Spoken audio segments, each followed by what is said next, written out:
For billions of years, the moon has hung above Earth as a silent, undisturbed rock.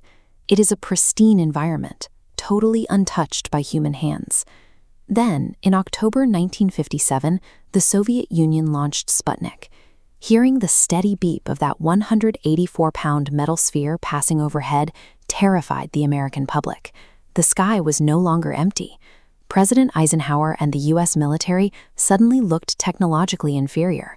They were losing the space race before it even started, and the pressure to respond was immense. Catching up with a satellite of their own would not be enough. The United States needed a massive, unmistakable display of absolute power to prove they still controlled the skies.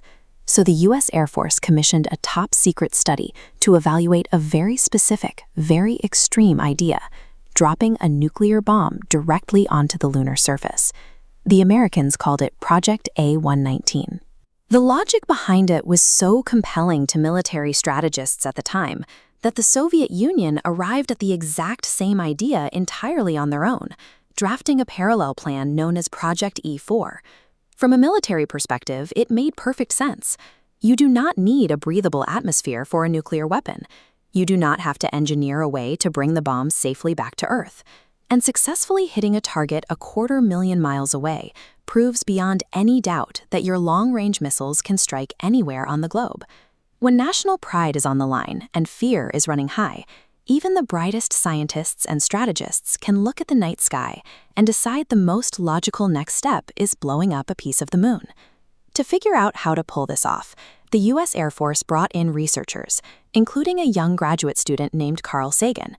His primary job was to calculate exactly how the explosion would look from Earth. The military was not interested in scientific discovery. They wanted an interplanetary PR stunt. They demanded an explosion so large and bright that anyone looking up into the night sky could see it with the naked eye.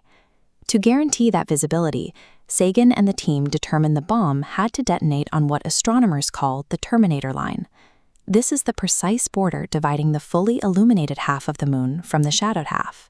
If the bomb exploded on that edge, the expanding cloud of dust and debris would catch the intense sunlight, glowing brilliantly against the pitch-black background of space. The military was taking the absolute cutting edge of astrophysics and orbital mechanics and turning it into a billboard for American missile supremacy. But there was a major complication in planning this display. The moon has essentially no atmosphere. This comparison shows why a lunar explosion would look so strange. On Earth, atmospheric pressure forces a nuclear blast into a mushroom cloud. In a vacuum, with no air resistance, the detonation produces a massive, uniform sphere of irradiated rock and dust. This sphere simply hurtles outward in every direction at several kilometers per second. For debris to actually reach us, it would have to overcome the moon's gravity and survive the intense friction of Earth's atmosphere. Instead, most of that material would fall back to the moon or dissipate in space, permanently cratering and contaminating the lunar surface with radioactive fallout. The physics made it clear. The military would not get a neat temporary flash of light. They would leave a radioactive scar across the face of the moon that would last for millions of years. Ultimately, what stopped these projects was the reality of 1950s technology. Early spaceflight was highly experimental, and rockets blew up on the launch pad regularly. Strapping a live, high-yield nuclear warhead to an unproven rocket introduced a catastrophic variable. If the launch failed mid-flight, that warhead was coming back down. A failure meant dropping an atomic bomb on their citizens, or having it crash into a foreign nation, instantly triggering a massive international incident and potentially sparking a full-scale nuclear war. Both superpowers weighed the odds. The sheer terror of a domestic nuclear accident heavily outweighed the political win of a lunar explosion, forcing both sides to quietly abandon their plans. Scientists also voiced strong internal opposition. Physicists argued that a nuclear blast would contaminate the moon, destroying our ability to measure its natural radiation or search for the pre-biological molecules that reveal the history of the early solar system. Instead of a destructive show of force, both the United States and the Soviet Union redirected their immense competitive energy. They decided to prove their superiority by landing humans safely on the lunar surface instead.